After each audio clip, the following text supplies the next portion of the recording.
always have my cursors near. Yes. And this always extracts them in a weird way. All right, cool. So you're set here. Check the clicker. Right moves you forward, left moves you back. All right, let me get my tracker. See the clock.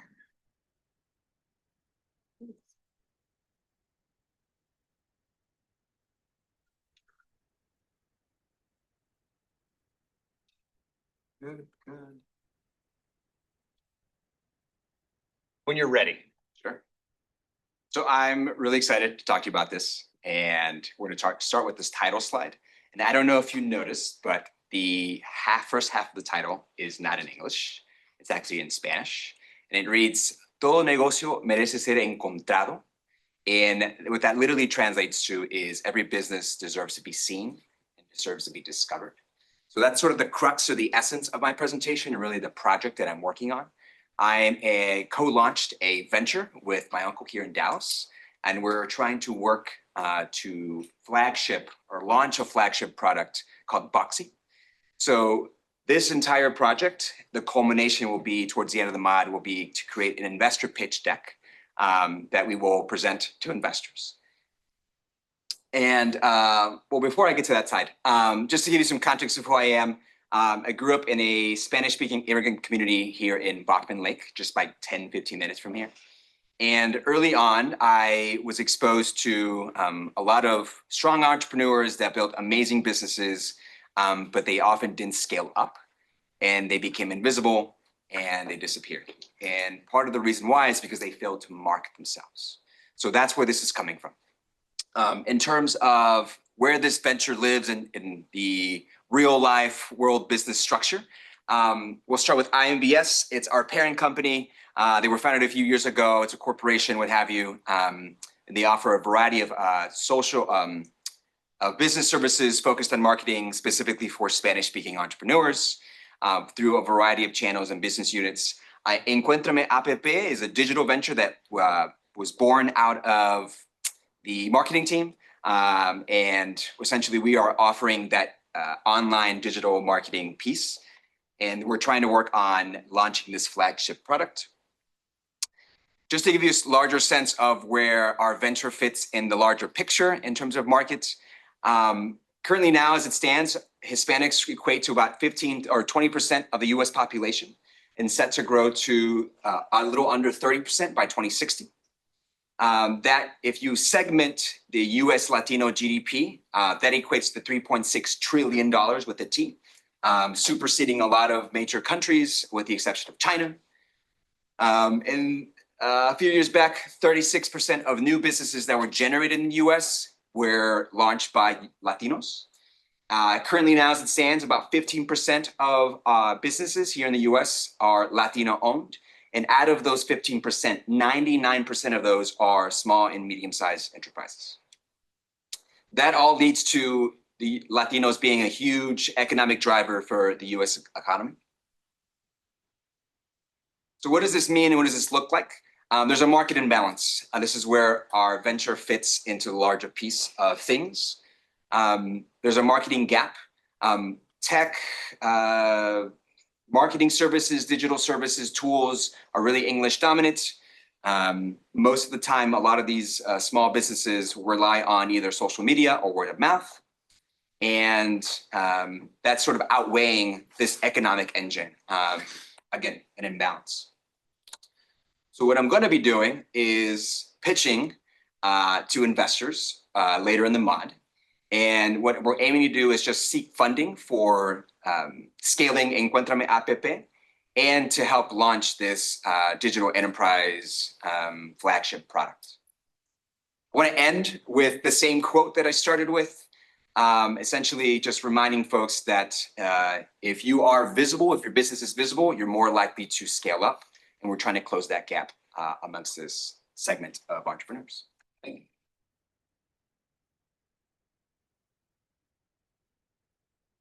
All right. Feedback on story. Great detail in the data you brought, so painted a great picture of the opportunity. You did well, kind of giving us the genesis of how this came to fruition and kind of stepping us through it. Overall, clear purpose at the beginning, clear purpose at the end, right? So nice sandwich there. Here's what we're gonna do, cover, we cover it, give you that reminder at the end of what's important. In this case, visibility equals scalability, right? Good.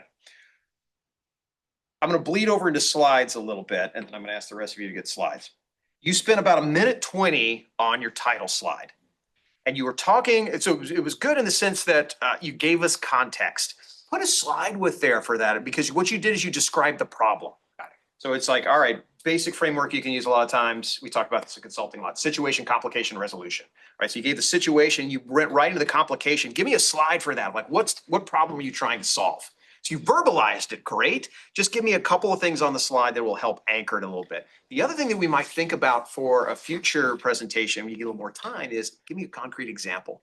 So like take a business, carry that forward of like, here's XYZ.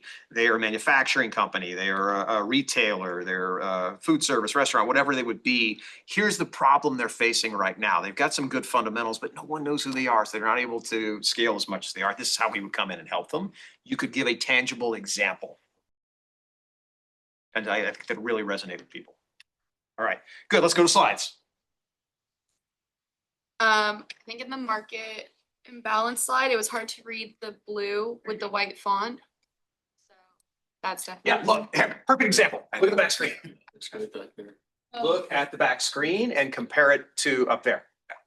It looks okay on the back screen. Can't read it. Okay, good example.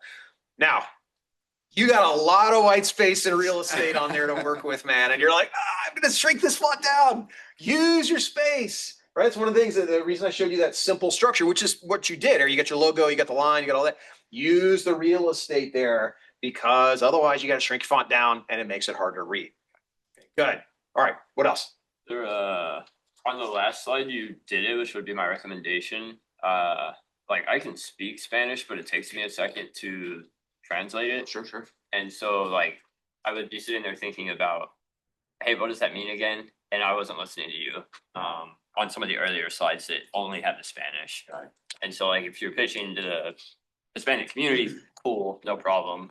But if you're pitching beyond that, it kind of is a distraction. Feedback. Love it. Okay, yeah. So font size overall, let's kick that up. Here. Pick a color and then whatever you want to make it, but let's say. Oh, I see the actual stat. Yeah. So go through and do that. Make numbers pop a little bit on the page, right? You can even enlarge it a tick or two if you wanted. But if you came down here and say, all right, take 3.6 trillion.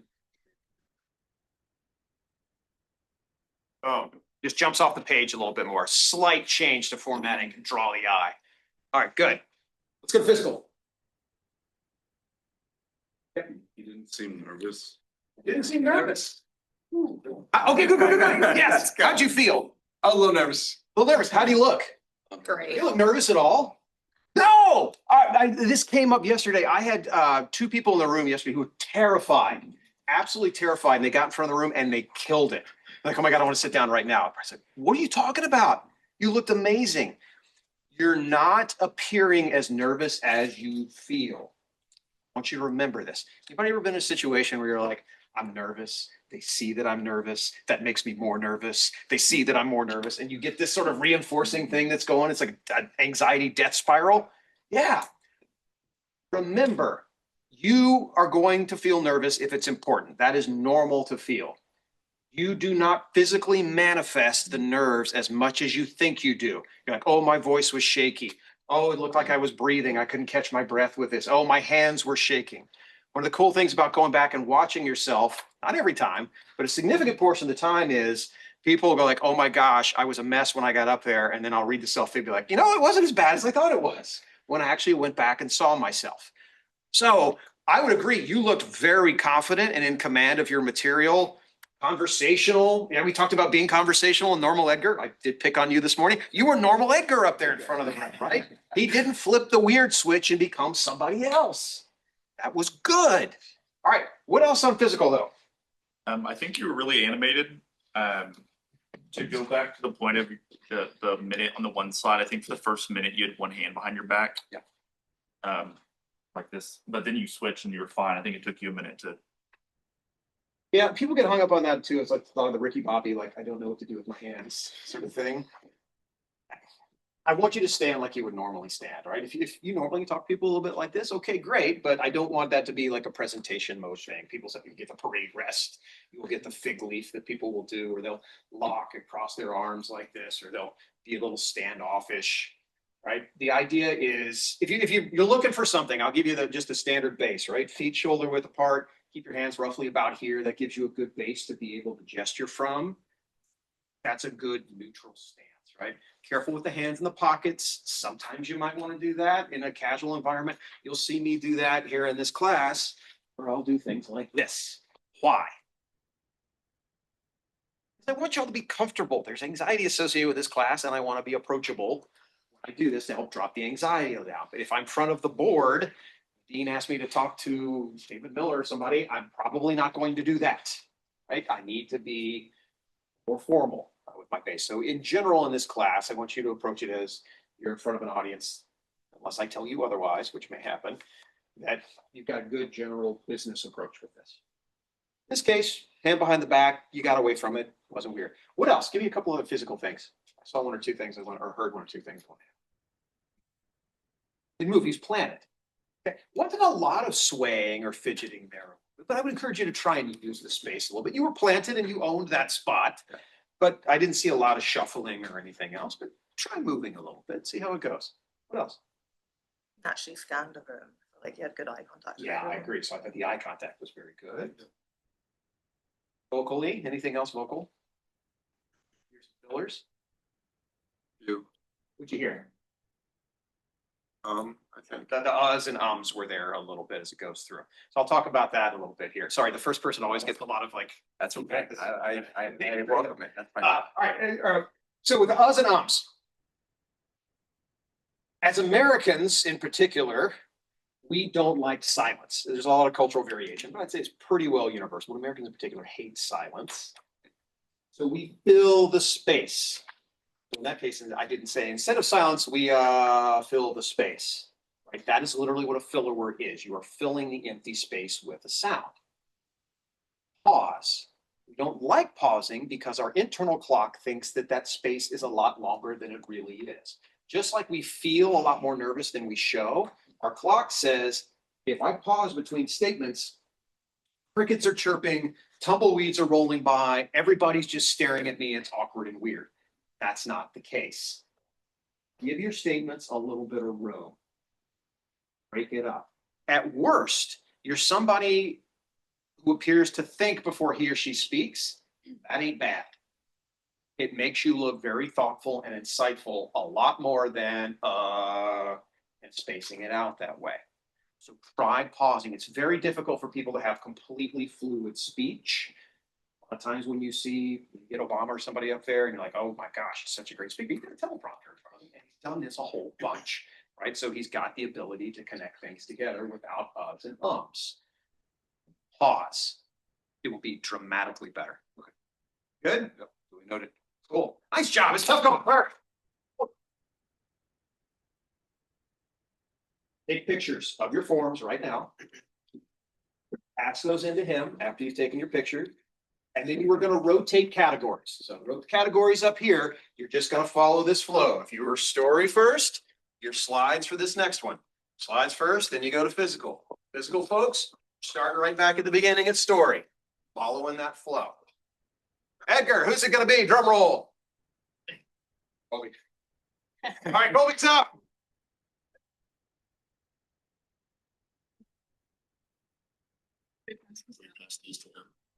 Pass them down if you would, please.